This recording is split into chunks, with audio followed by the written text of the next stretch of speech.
Welcome back to my channel. My name is Blair if you're new here, and today I'm going to share with you a little bit of how I prep and plan and kind of prepare to go into a new year. There is five main things that I do every year to kind of prepare myself going into a new year for success. The first thing that I do is a financial annual review. Now, this is something I never really did until last year, and honestly, it kind of opened my eyes to some things. I've mentioned it before, but I'm kind of on a debt payoff track right now, trying to get rid of my debt after the way things went in 2020 and how uncertain stuff was. It was kind of scary, and I felt like I needed to get a grasp on my financials, just put myself in a better position if something serious did happen. Thank God I didn't lose my job or anything. But if that would have happened, I would have been in some serious hurt. So to do this annual review, I actually look at it in January, the very beginning, and then of course the end of December. And when I did this, it actually opened my eyes to realize I wasn't as bad off as I thought I was. Being that I've been so focused on just debt payoff, it felt like I was in a very bad place.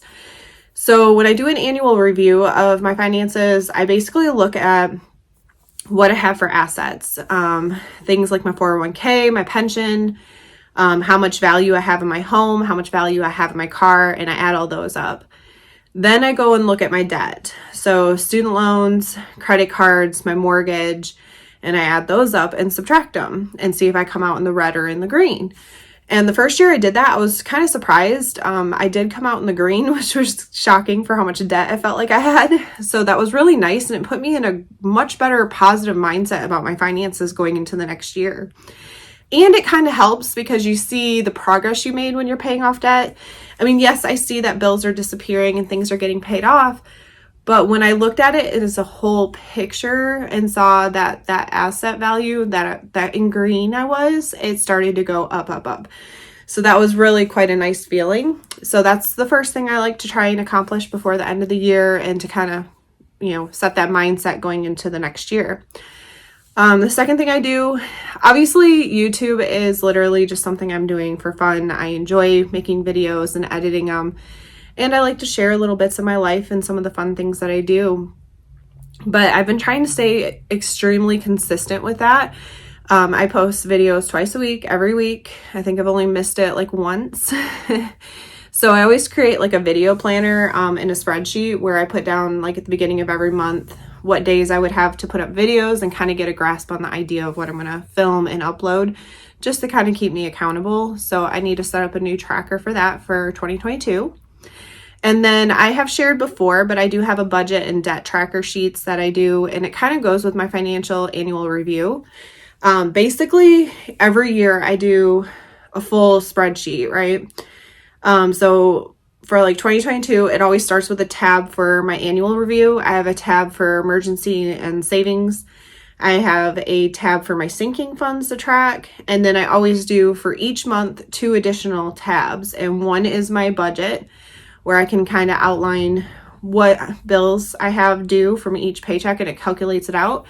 It tells me, one, how much money I have left over after my bills are paid. It also calculates what I need to tithe each month, or not each month, but each pay period.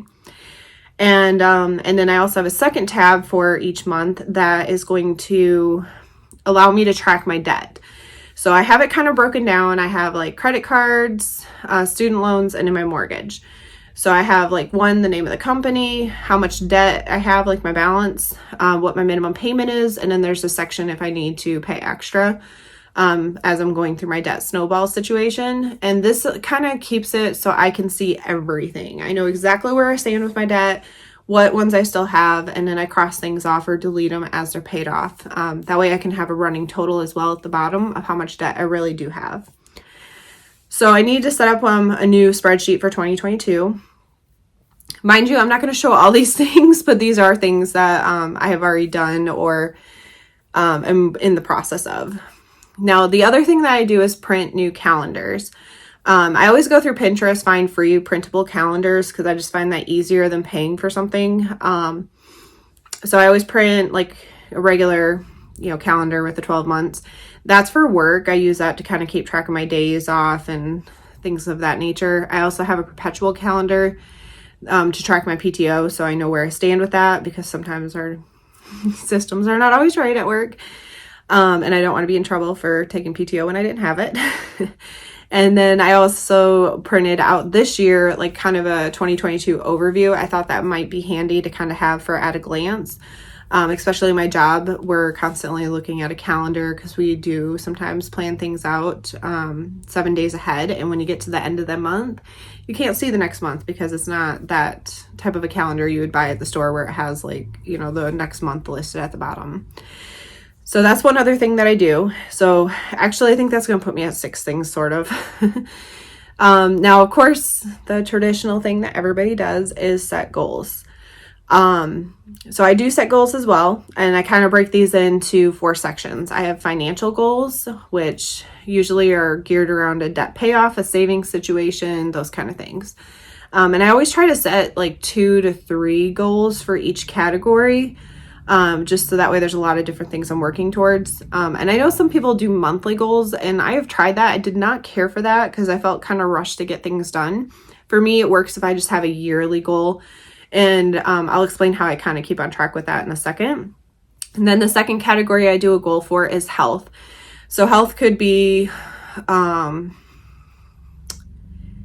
would say more like eating right, vitamin taking, doctor's appointments, things of that nature, like health related. And then I also have fitness goals, which are more geared around exercise, trying something new with exercise, a physical activity maybe I haven't done before. And then the last category is lifestyle. And this could be spiritual. It could be socializing. You know, if there's something just in general in my life that I want a new habit for. So I kind of do all of those lumped into a lifestyle situation. Like, for instance, one of the goals that I kind of came up with for next year is that I would like to try to have coffee or eat out with a friend at least once a month. I feel like over the last 2 years between 2020 and what happened there in quarantine and then in 2022 or 2021, it kind of felt like I went through that again when my dog got sick, because everybody I know has dogs and we couldn't be around them. So it kind of put me back again where I wasn't around people or socializing, and I kind of miss it. I want to be around people. I want to do more things. So that's one of the other things I'm going to try to do this year. And then the way I kind of stay accountable with this is I always create a vision board of my goals. And I'll insert a picture of what 2021s look like. I basically just pull pictures from Pinterest that kind of represent the different goals I have and make a collage out of it. And then in the center, I always put the year goals, or I will do this, something of that nature wording. And I hang it on the wall beside my desk. So obviously I work 5 days a week. And so I see it almost every single day. And I think when I started doing that, I was like, oh, I'm going to hang it up and never look at it. But I have obviously stared at it quite a bit because it's there in my face every single day when I work. And I think visually seeing what my goals are, even though it's not the words, but seeing a visual representation of what those might mean for me, every single day has kind of motivated me. And if I glance over there, maybe I don't look at it every day, but when I do glance at it when I'm working, like maybe a month later, and I'm like, oh, I haven't done that. I need to do that. And so it kind of motivates me and keeps me more on track than writing them down. Like a resolution, most people will write down and then they never do anything with it. They never look at it. And then at the end of the year, they're like, oh, I never did any of my goals. I mean, I'm not going to say I'm perfect. I definitely do not hit my goals every single year. But I have been getting better and better about knocking more of them down. And I will say a lot of the goals that I'm truly accomplishing are probably geared more towards my financials. And that's just because I have such a desire to get my debt paid off so bad and to be debt free, and savings and, just putting myself in a better position. So that's probably the biggest goals that I do always complete, but it does help to see a visual representation of that, which even with my debt, I created, trackers so I can color things off as I pay them off. And that helps. It works. It's better than just setting a goal verbally or writing it down and never looking at it.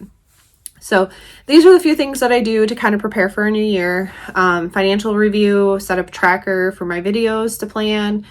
my budget and debt trackers for the next year, set goals, make a vision board, print off some new calendars. If you have any good suggestions of other things that you could do, leave them in the comments below. I'm always curious what other people do. I like to watch those videos myself as well and get ideas of things that maybe I should implement. But I do hope everybody enjoyed this video, maybe got some ideas for yourself. I hope everybody has a blessed day. And seeing how this is the last video of the year, I hope everybody has a happy new year